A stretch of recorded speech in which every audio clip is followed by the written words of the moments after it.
there is a crack. Donald Trump is not visiting Netanyahu. Last time Netanyahu was there, he was called to come there so that Trump can tell him, reach a deal, and he decided not to reach a deal. In the US, they're trying to not to make too much drama out of it. The United States is going to stop attacking Yemen. They started the campaign for the sake of Israel. We don't know what's going to happen with Britain now, by the way. But seeing as the United States is taking this position, of course, the English administration or the British establishment, they're gonna probably follow the United States because the United States was taking the lead. Well, and he's not seeing Israel now. Mike Waltz was sacked for collaborating with Netanyahu. There's something going on. They're trying not to make a very big deal out of it, but something is going on. And that something that's going on is leaving Israel shocked. There were many reports coming in Israel that the leadership is shocked, and we had one report in Ynet saying that the Trump statement, the Trump surprise halt on strikes and Houthis raises eyebrows in Israel and tensions with the US. Explainer there, they're saying in this article, Washington officials say attacks on Iranian proxy, garbage talk again, may stop, but Israeli leaders were blindsided by the move, which underscores deeper friction between the two nations over Iran deal and Trump's decision to bypass Israel on high-stakes Mideast tour. He's coming to visit all of the Arab states almost, and even Saudi Arabia put a condition for him that I spoke about the other day. Don't even talk about Israel when you're here. Saudi Arabia, as a prerequisite, they told Trump, don't mention normalization with Israel. Out of the question. No one's looking at them. They're trying to portray themselves as if there's something now and controlling a new Israel. Garbage. Absolute nothing. Pariah state. No one is viewing them, and now they're causing problems with their biggest ally that they wouldn't survive a second without. All of that because of their constant arrogance and defying everything that any US president says, despite their constant support for them and participation, by the way, in the genocide, outright facilitating and supporting it. But to that level, this is where the extremism has reached. Israel in its entirety is extreme, but now it's taking it to a new level. Clearly, there's something going on. And the fact that all of these things are connected and are happening simultaneously, one after the other, shows you that there's something. But Israel is saying that there's something going on. And how are they also confirming that? Well, they also said in another report in Israel that Ron Dermer is going to be mediating to try and de-escalate. Ron Dermer, Netanyahu's main man in the United States, is going to the United States, and they're confirming that there are tensions again. So here, this is the continuation, by the way, of this particular article, and why tensions escalate after the Washington Post report. They're referring to the Post that said that Mike Waltz was fired because he was basically in intensive contact with Benjamin Netanyahu to arrange a strike on Iran. And clearly the Trump administration, or the America First camp in the Trump administration, they didn't like that. Now, they're also confirming that Ron Dermer, Netanyahu's main man, is going to be in Washington to try and de-escalate the situation. And they're also referring to the constant moves of the United States withdrawing from Syria, something that Israel did not want. They wanted the Americans to stay in Syria so that they can work more on dividing it. Trump siding more with Turkey in their moves inside of Syria and supporting Syria too. Trump now having this deal, Trump sacking Waltz, not visiting Israel now, the fact that he called Netanyahu, the fact that he told Netanyahu in front of the whole world, you need to be more sensible. There are tensions. There are undeniable tensions happening between Israel and the United States. And clearly, Israel is not really considering the level of support of the United States. They're behaving as if they can function without the United States. Now, there are more things, more moves that have multiple potential explanations that are happening that indicate that there's something going on. Now, one of them is the United States is sending Patriot systems that it had in Israel to Ukraine. We had this report in the Middle East Eye confirming that the United States is having this shuffle, sending them to Ukraine. Now, one might argue, of course, the first argument could be is, well, the Patriot is not that effective. At the end of the day, you know, it wasn't working very well, but it was used. It was used in many attacks. However, the United States is saying, or again, they're saying in this article that it's like a signal to Iran about the de-escalation, right? However, it's signaling that Israel is seeing this change coming from the United States, and the United States is indeed having a change. They're having a change. Why take out more air defense systems from Israel when they are under constant attacks, when their defense system have just been breached by Ansarullah in Yemen? This is something very significant, by the way. And they're saying here that this could be a signal to Iran. And of course, the United States clearly is in intense talks with Iran. They want to try and reach a deal with Iran, but they are having these moves. They are having these moves, whether it's for the sake of Iran, whether for the sake of they're doing that, they're taking air defense systems from Israel and moving them to Ukraine.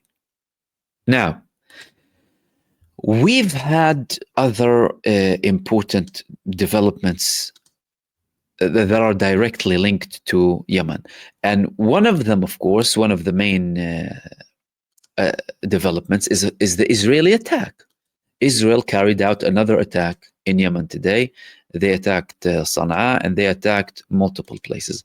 But there is a pattern of the Israeli attacks. There's a pattern in the Israeli attacks. So, for example, one of their attacks today was conducted against a cement factory. Now, before they attacked, I spoke to you about the fact that Israel likes to have these cinematic scenes when they conduct attacks, big fires, big places, something like that's why they went to oil, okay, the port as well, lots of smoke, lots of fire, burning oil for hours. Then a cement factory. What does a cement factory do? Civilian cement factory, building, property, whatever. What does it do? It releases a lot of smoke and clouds, right? Lots of dust that can stay there and cause a lot of damage. This is what these are their targets in Yemen. This is Israeli strategic targets. Garbage, all just to show. They don't know where these people are. They don't know where they keep their weapons. They're unable to stop the attacks against them. And they're unable to stop the blockade imposed against them in the Red Sea. And now without American support. Is there any ship that will be daring to move in the Red Sea if there is no American support? Some ships were moving with the American support for Israel there. What ship is going to even try and move from the Red Sea now with a deal reached that excludes Israel between Ansarullah and the United States? Tell me. Nothing. So Yemen is attacking. They are increasing the attacks. They're saying the Ben Gurion attack is just the beginning. We have more to come. You escalate, we escalate. But Israel, of course, comes out with these. So we have this report here. Second day, shuts down Sana'a airport. Attacking plants, factories, and one of them was, there was another link to a cement factory inside of Yemen. Again, trying to portray power, trying to cause big scenes so that, you know, people can see, oh, look, massive, gigantic attacks against Yemen. When really and truly, their attacks in Yemen are similar to the attacks in Gaza. I mean, not to the intensity of the genocide in Gaza, but the destruction of civilian facilities and nothing that can stop the resistance against them. Gaza, 1.5 years of full-blown genocide, full-blown savagery and barbarism against innocent civilians, and they haven't achieved anything. The resistance is still there, quality attacks against the terror forces, and they are being confirmed by Israel. Yet despite all of that, Israel is saying now that they want to expand this operation. Now, in relation to the operation in Gaza, there are some things that are happening. Well, the first thing that's happening is we've had this declaration about the new campaign that Benjamin Netanyahu is going to start if no deal is reached up until Trump's arrival. Again, what do you understand from that? Even them stating that fact, it's as if they are preparing the ground for them to potentially accept a deal. Donald Trump is saying we're going to have big announcements soon. These announcements relate to the aid going into Gaza. And this is coming simultaneously with reports coming from Israel that the army intends to establish 3 distribution centers in Rafah. This is what the Israeli army is saying. We're intending to open 3 aid centers and distribution centers inside of the Gaza Strip. They're still not confirming yet who's going to control them. But despite the fact that they're continuing the genocide, they're saying that now we're going to allow aid in. Clearly, there's pressure. And in Israel, by the way, in some of the reports that I was sharing with you earlier, they're saying that there is intense pressure coming from the United States. But that pressure is against a man called Benjamin Netanyahu. And that Benjamin Netanyahu clearly doesn't have any regard to anyone when he wants to do something. Total psychopathy. Trump said that we're going to have a statement, a good statement regarding the aid to Gaza. That still hasn't been implemented. Israel reported that they had certain pilots to allow aid into Gaza. That hasn't been confirmed by a Palestinian source.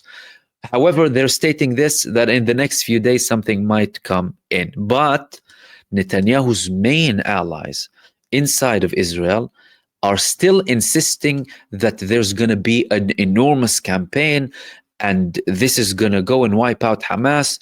And as a matter of fact, the Israeli finance minister, Bezalel Smotrich, is saying that in 6 months, there will be no Hamas in Gaza.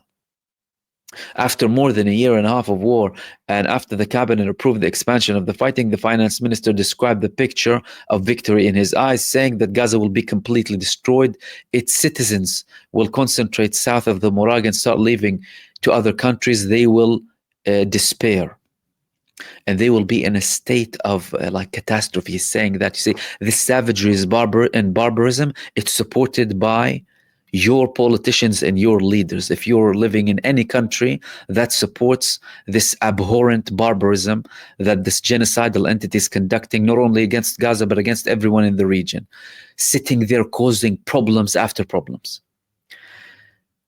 Now, he's serious, but there's something interesting in his statement. What is that? He's saying in 6 months, there will be no Hamas in Gaza. Why is he saying this? Why, and why did he not say this before? And why is he confirming that aid will go in? Well, firstly, Bezalel Smotrich was a man who refused to allow aid into Gaza. He was constantly criticizing Netanyahu for allowing any aid in, saying starve all of them to death. And there were people in Israel, the British Prime Minister Keir Starmer was legitimizing the starvation and saying it's legal to kind of starve people in the beginning. But in Israel, there have been people who said, well, starve all of them to death. Smotrich was one of them. Why is he saying that now that he's fine with allowing aid into Gaza and in 6 months there will be no Hamas? He also might be preparing the ground for the fact that there will be a deal. Israel will try and portray it as an absolute victory, or that Hamas submitted, similar to what Trump said about Yemen. They came and begged us, and they basically said, stop attacking, and we will stop attacking your ships. Clearly lies, trying to, make it appear to be as if they came and begged him, when really and truly the Americans were the ones who were actually going and attacking Yemen shamelessly, with all of the audacity, conducting mass terror in Yemen for the sake of a genocidal entity. That's what happened. And clearly the attacks of Yemen on these genocide supporting forces of the US were effective. That's why they reached a deal. If they were not effective, the United States wouldn't even look at them. They wouldn't speak with them. Likewise with Gaza. If Hamas was not capable, if Hamas was totally defeated, they wouldn't talk with Hamas, would they? They would enforce things on the ground. This is clearly showing that no, the resistance does work, and it's forcing the biggest power in the world, the United States, and one of the most equipped countries in the region. I'm not even going to use terminology like advanced or whatever. These people are backwards and barbaric. The genocide state by the least equipped side, Gaza. Now, where are things going? This is the big question. If Smotrich is saying that in half a year there will be no more Hamas, well, that means he could be preparing the ground for a deal. That means he might be expecting that something might happen, and I want to justify my presence in the government. Therefore, I'm going to have to say from now that Hamas will be done. And because Hamas will be done in 6 months, we might get a deal now. That's one interpretation. The second interpretation is that Israel is totally delusional, detached even from the United States now, its biggest ally and supporter, and they are going ahead with what they think that they can achieve. But they are constantly met with reality checks. These reality checks are given to them, are handed to the government by the IDF Chief of Staff. Of course, the IDF Chief of Staff is a war criminal, like all of the others who are participating in this genocide and supporting it. But how is he trying to give them reality checks, and is he trying to potentially stop what Israel is doing now in Gaza? Firstly, I spoke about this several days back when he reported about the horror scenario. He basically came up with a scenario to the government, telling them that if we plan on expanding the operation in Gaza and going there with more troops, we will have a lot of soldiers killed. Again, from the IDF Chief of Staff, confirming what? Confirming that the resistance is capable, confirming that the resistance is strong, confirming that the resistance, like it put your child-killing troops' heads in the sand of Gaza before, they will put their hands in the sand of Gaza again. This is what he's confirming. They, of course, still going ahead and making these statements. But now he's saying something else and actually doing something else. What is he doing? He is going and sending more orders for the Orthodox community to go and serve. In this report, they're saying, Chief of Staff Dermer decided on a drastic step which sends a message to the government. Against the backdrop of the widespread mobilization of reserves, Chief of Staff Eyal Zamir ordered a move that expected to cause a stir in the Haredi leadership. A stir in the Haredi leadership who are in the government for their own purposes, by the way, not because they love Benjamin Netanyahu, just because that they get the money, they get the funding for what they call the yeshiva, their religious institutions, and they constantly get exemptions from serving in the army, despite theatrics conducted by Netanyahu and his government that they're trying to force them into conscription. But he reached a deal with them, Netanyahu, with the Orthodox and Haredis, telling that no problem will pass it. He's been criticized by the opposition, by the others in the society in Israel, saying, well, why am I going to die for the third and fourth time, risking my life for Netanyahu when his son is not here anyway, bathing in Miami?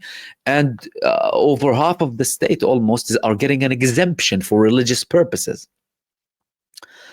So he already gave them an exemption. But the IDF Chief of Staff is using his power as the IDF Chief of Staff to send the orders to the people despite refusal from the government. What does that mean?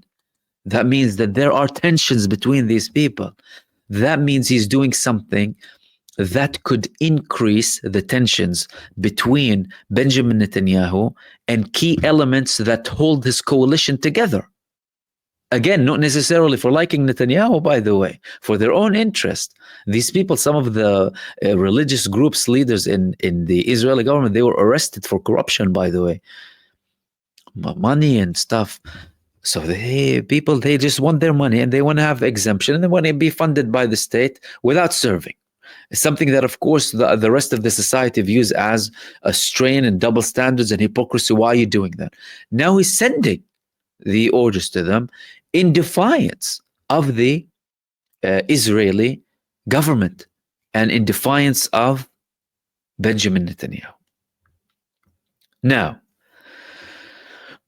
moving on, there was another statement made by Donald Trump that could also indicate that there is a real crisis happening, by the way, between him and the Netanyahu administration. What was that? Well, Donald Trump just landed a bombshell in relation to the Israeli prisoners in Gaza. Again, shocking everyone out of nowhere and without any coordination. What was it? He said that 3 hostages were killed, only 21 left alive in Gaza. In Israel, they said it's a shocking statement by the President of the United States. Second time they used the term shocking in reference to Donald Trump, in which he claimed almost casually that 3 hostages died in Hamas captivity, contrary to the official numbers in Israel's possession. The reliability of the information is unclear, and Israel has no confirmation of this. He also referred to Iran, the important period in its history. So, Donald Trump is coming, giving information about the people who Israel claims to be the most important in this whole campaign, the prisoners, the Israeli prisoners in Gaza, or what they call the hostages, and landing this information. Firstly, this could be classified information, very secret information, that the news are reporting. How did he get that information? He could have received this information from his direct negotiation with Hamas. Because don't forget, that was yet another step showing that there are differences between the US and Israel, or more cracks in that relationship. How? Well, Adam Bowler was spending months talking to Hamas, and then he had statements calling them nice guys like me and you, and reports that they were having Arab desserts after midnight with fresh orange juice. They could have given him information. Why? Because Hamas, from their side, they don't have a problem with the United States apart from its support for Israel. And they always said that. We have a problem with the Zionist occupation. This is what they constantly say. No American or nothing. Of course, the garbage propaganda of Western mainstream media constantly tells you, and fear-mongering and whatever about Hamas, for the sake of the Zionists, not for the sake of anyone else. And they were criticized internally for that too. But he made this statement now. The families of the prisoners of war are sitting like, the United States president is coming to tell us that people are killed, and our prime minister is not telling us that 3 of them have been killed. Do you see how that could be a deliberate attempt or a deliberate move coming from Donald Trump to show Benjamin Netanyahu in a bad way to the Israeli public? Him declaring that 3 of them were killed, only 21 left. Who's the one to look at now? Netanyahu. The people tell him, well, why are you keeping this information for us? Why is the American president saying this? You're supposed to be best friends with him. Are you hiding something from us that we don't know? And what led to the United States president to make such a statement in relation to such a sensitive topic to the whole world? And if it's true, then look, you are killing the Israeli prisoners inside of Gaza for your own interest and for your own benefit. This is serious. This is serious, and this could cause a lot of trouble for Benjamin Netanyahu, who already has a lot of trouble. Now, again, this could be a move, and the Israeli moves led by Netanyahu could be moves made as preparation for the potential of reaching a ceasefire, especially with them giving Hamas this last chance, right? Or we will go into Gideon's chariots. That's on that front. Then Israel was crying about everything burning. The Zionist entity was crying that things were burning. They got things relatively under control now. But their rabid squatters in the West Bank keep burning Palestinian lands. Olive trees, thousands of years old, older than their hideous faces, way older. They're burning them and going there protected and supported by the Israeli army and conducting these arsonist attacks against the population that, of course, in many cases lead to killing. When I commented about the BBC's Louis Theroux documentary, I made one point, that the squatting establishment, or what's labeled as the settlement establishment in Israel, is not the settlement establishment, it's Israel as a whole. Stop trying to show us and tell us that, oh, it's these settlers. Who protects them? Israel protects them. The government protects them. Central government, left or right. The leftists in Israel, or those who call themselves leftists, or the opposition, who criticize some of the settlements and the settlers and settlement establishment, are big hypocrites, because they are the ones who facilitated this establishment and constantly supported it. But there's a big problem, and that big problem is Israel used to try and hide this as much as possible alongside its backers.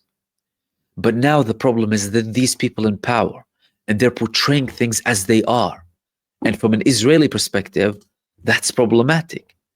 However, this terror of the Israeli squatters has been supported since the establishment of the state. And there is no difference between the rest of the state and the squatting establishment. The only difference is the other side hides the truth, whereas those are openly speak as they actually believe.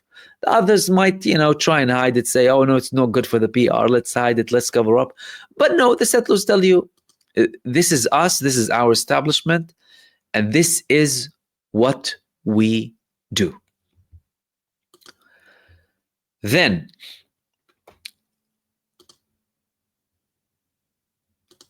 the Palestinian president, Mahmoud Abbas, is visiting Lebanon. Why is he visiting Lebanon? He's visiting Lebanon to disarm the Palestinian resistance. Why exactly is he planning to disarm the Palestinian resistance? Because, well, there's no need for armed resistance against a very peaceful country that constantly, gives you whatever you want and gives you your rights and is so peaceful with you. Why should anyone have arms when we have such a wonderful country next to us that is giving us exactly everything that we want? He's going to Lebanon to try and coordinate with the Lebanese government how they will go into the refugee camps in Lebanon and start disarming the Palestinian resistance. Why? Because the Palestinian resistance participated in some of the actions of the Lebanese resistance against Israel when we had an escalation or an open front from Lebanon. And the Lebanese government recently made a statement, well, some figures in the Lebanese government criticizing Hamas,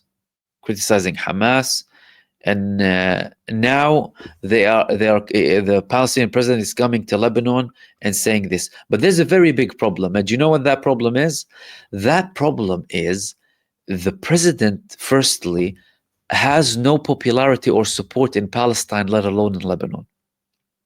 In Lebanon, leaders of the Fatah movement have openly criticized the Palestinian President Mahmoud Abbas, who's the de facto leader of Fatah and the de facto president of the Palestinian Authority. Therefore, chances are slim that people are going to coordinate with him. Slight chances, by the way. And this man isn't liked. As a matter of fact, if you ask anyone in the West Bank, or most people in the West Bank, does Abu Mazen represent you? Does Mahmoud Abbas, the Palestinian president, represent you? They'll tell you he doesn't represent my shoe.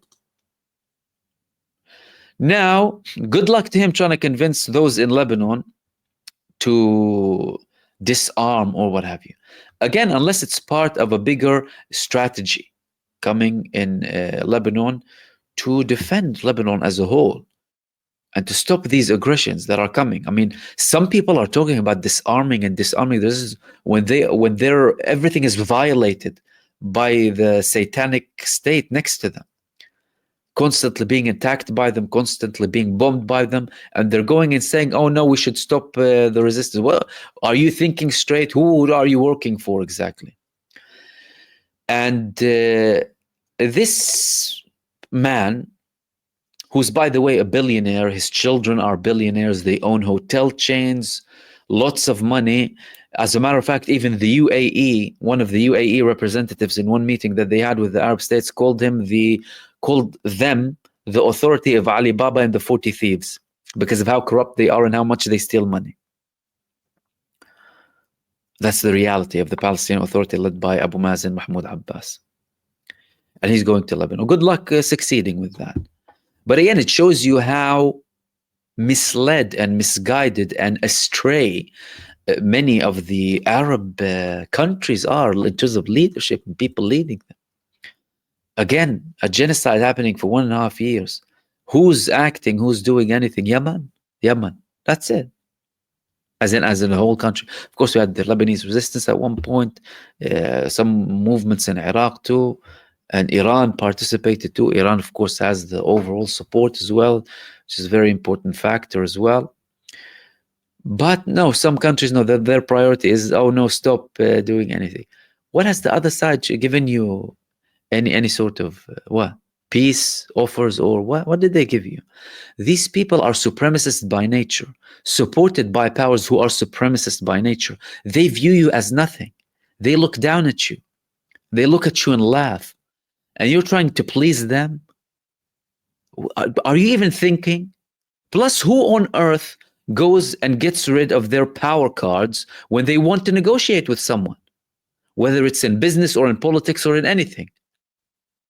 Oh, hello, I want to deal with you, but I have nothing to give. Please give me something. I mean, is there any logic to that? There is no logic for that. But it shows that this man is a small little puppet who is there doing a job. He is doing a job at the end of the day. And that job is to legitimize the continuation and the existence of the Israeli occupation. He is not there apart for that reason. The Palestinian Authority of the West, but under that authority, Israel expanded its squatting establishment, expanded the number of squatters from 100,000 to approximately 1 million, constantly killed people, instilled its apartheid of the West Bank, stolen more lands, expanded all of the what they call the settlements, abused more Palestinians, detained and killed and imprisoned and kidnapped more Palestinians, and besieged locations, starved many people, destroyed more homes. And this man is sitting there cooperating with them. As a matter of fact, under their thumb, doing as he's told. A puppet for the Zion. This is what he's doing. And he's trying to do that with Lebanon too.